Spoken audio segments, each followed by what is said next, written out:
Welcome back to Chrono Tales, where faith battles darkness in the shadows of our world. I'm your host, and tonight's story will test your beliefs about good and evil. This is the terrifying account of the Exorcism of Pine Street. They say that evil can take root anywhere, in grand cathedrals or humble homes. But sometimes, it chooses the most innocent places to make it stand. And sometimes, it takes more than prayer to drive it out.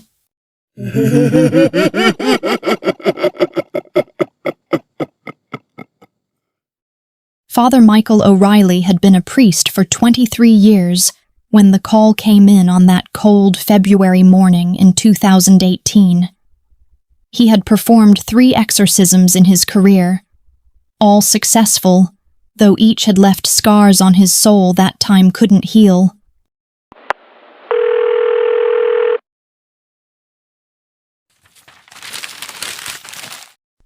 St. Catherine's Parish, Father O'Reilly speaking.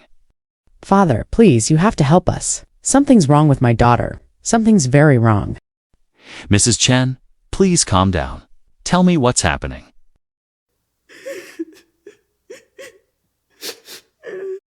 She's not herself anymore. Father, she speaks in languages she doesn't know. She knows things she couldn't possibly know, and her eyes, God help me, her eyes aren't her own anymore. Father Michael had heard these words before. The telltale signs were always the same. Knowledge beyond the person's capabilities, speaking in unknown tongues, and the eyes. Always the eyes changed first. Mrs. Chen, I want you to bring Lucy to the church this afternoon. Can you do that for me? Father, she won't leave her room. She's been locked in there for 3 days, and when we try to get her out, terrible things happen. She's doing it again. Father, please come to us. 1247 Pine Street. Please hurry.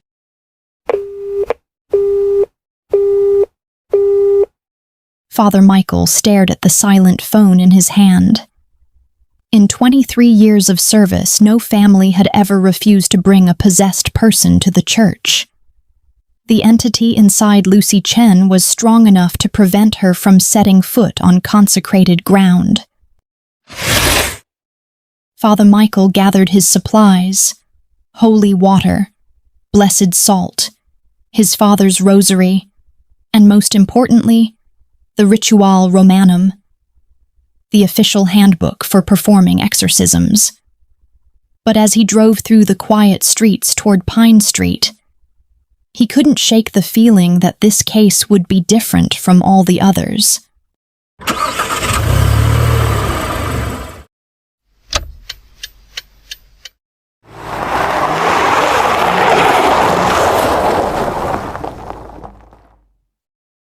Pine Street was the kind of neighborhood where children played safely in front yards, and neighbors knew each other's names.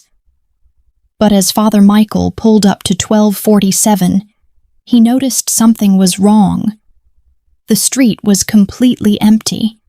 No children playing. No neighbors working in their yards. No signs of life anywhere.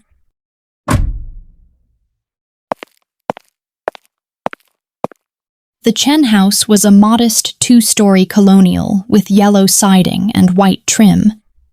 It should have looked welcoming, but something about it made Father Michael's skin crawl. The windows were all covered from the inside, and the front garden was dead, despite it being only February.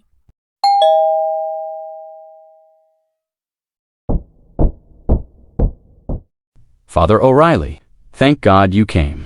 David Chen was a software engineer who had always struck Father Michael as practical and level-headed. But the man who opened the door looked like he hadn't slept in weeks. His clothes were wrinkled, his hair unkempt, and his eyes held the hollow look of someone who had seen too much.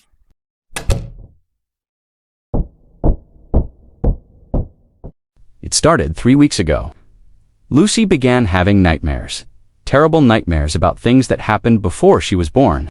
She knew details about my grandmother's death in China, details I never told her because I didn't know them myself. When did the other symptoms begin? 5 days ago, she started speaking in what sounds like Latin, but also other languages. The temperature in her room drops to freezing and objects, they move by themselves.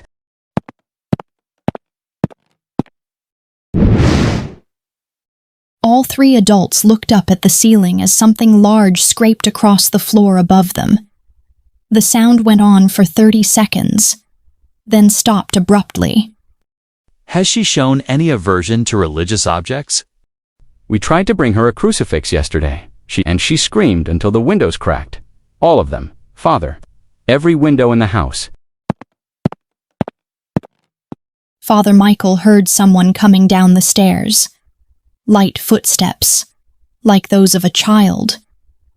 But when he looked toward the staircase, no one was there. Daddy? Is the priest here? I want to meet him.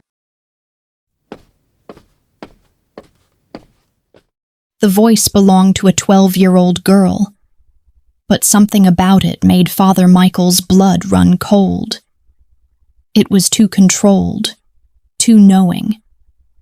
And underneath the sweet tone was something else, something ancient and hungry. I need to see her. Father, I don't think that's safe. Yesterday she told me things about my childhood that no one alive knows. Private things, shameful things. That's how we know this isn't Lucy speaking. Has she made any threats? She said that anyone who tries to help her will burn in the fires of their own making. Father, what does that mean?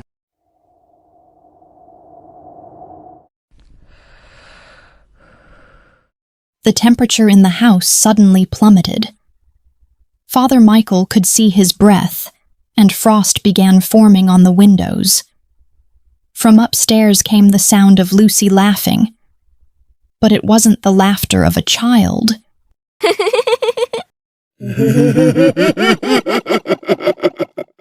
Father Michael climbed the stairs slowly, his rosary clutched in his left hand, a bottle of holy water in his right. The Chen family followed behind him, their breathing visible in the sudden cold.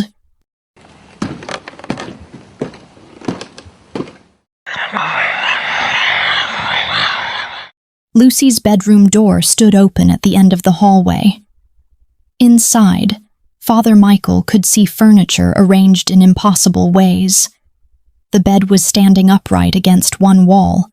The dresser was suspended halfway to the ceiling, and Lucy's toys were arranged in intricate patterns across the floor. Come in, Father. I've been waiting for you. Lucy Chen sat cross-legged in the center of the room, surrounded by her floating toys. She looked exactly like the 12-year-old girl Father Michael remembered from Sunday Mass. Blonde hair in pigtails, freckles across her nose, wearing her favorite purple dress. But her eyes...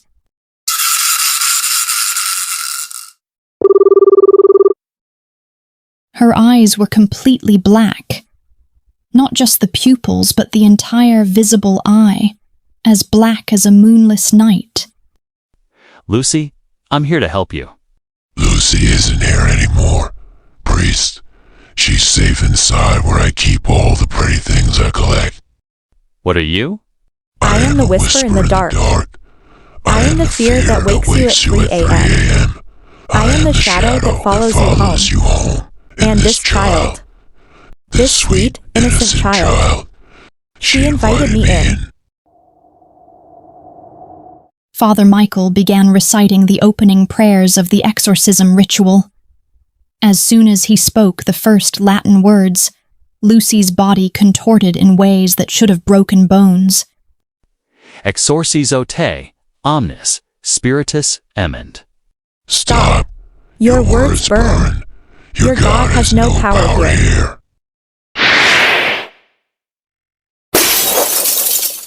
The room erupted in chaos. Toys flew through the air like missiles. The windows exploded outward, sending glass raining down on the street below. The dresser crashed to the floor, and Lucy's body lifted 3 feet off the ground.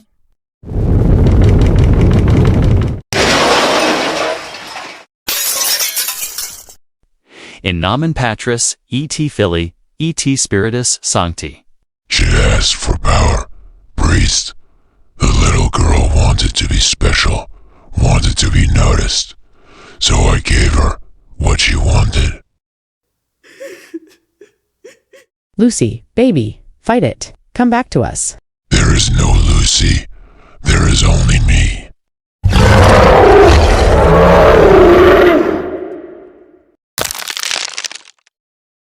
Father Michael threw holy water at Lucy's floating form. Where the drops touched her, her skin sizzled and smoke rose. The entity inside her shrieked with a sound that was felt more than heard.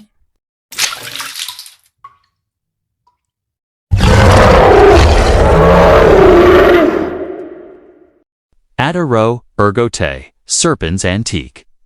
Your rituals mean nothing. I have been invited. I belong here. Not by her. She's just a child. She doesn't understand what invitation means. Doesn't she? Tell them, priest. Tell them what their precious daughter really did. The room fell silent except for Lucy's body gently floating in the air. Her black eyes fixed on Father Michael with ancient intelligence. Tell them about the Ouija board, priest. Tell them about the seance she conducted in her friend's basement. Tell them how she specifically asked for the most powerful spirit to contact her. Lucy wouldn't. She knows better. Your daughter wanted to be special. She was tired of being ordinary, invisible Lucy Chen. So she opened the door and asked me to make her important. And I have. It doesn't matter what she asked for. She's a child, and her invitation isn't valid. You have no right to her. Rights? You speak of rights. She gave herself to me willingly. Imporit tibi Deus Pater. Imporit tibi Deus Filius. Father Michael poured holy water in a circle around Lucy's floating form. With each drop that hit the floor, the temperature in the room began to rise slightly. You cannot. I will not. Imprit tibi Deus Spiritus Sanctus. Imprit tibi Crux Christi. Lucy's body slowly descended until she was sitting on the floor again. Her black eyes flickered, and for just a moment, Father Michael could see brown eyes underneath. Lucy's real eyes, filled with terror and confusion. Father? Help me, it won't let me go. Lucy, listen to me. You have to take back your invitation. You have to tell it to leave. She is mine. No. No. This is my body. This is my life. Get out. The battle between Lucy and the entity raged for 30 seconds that felt like hours. Finally, Lucy's voice rang out clear and strong. I take back my invitation. I don't want to be special anymore. I just want to be me. Leave me alone.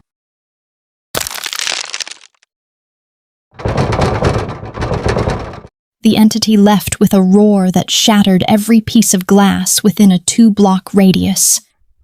Lucy collapsed into her parents' arms, her eyes brown and clear, her body temperature normal for the first time in weeks. It's over. She's free. Father? I'm sorry. I just wanted someone to notice me. You're noticed, Lucy. You're loved. And you're exactly as special as God made you to be. The exorcism of Pine Street was over, but its lessons remained. Sometimes the door we open to let in the light can also let in the darkness. But with faith, courage, and the power of love, even the darkest spirits can be driven back to where they belong.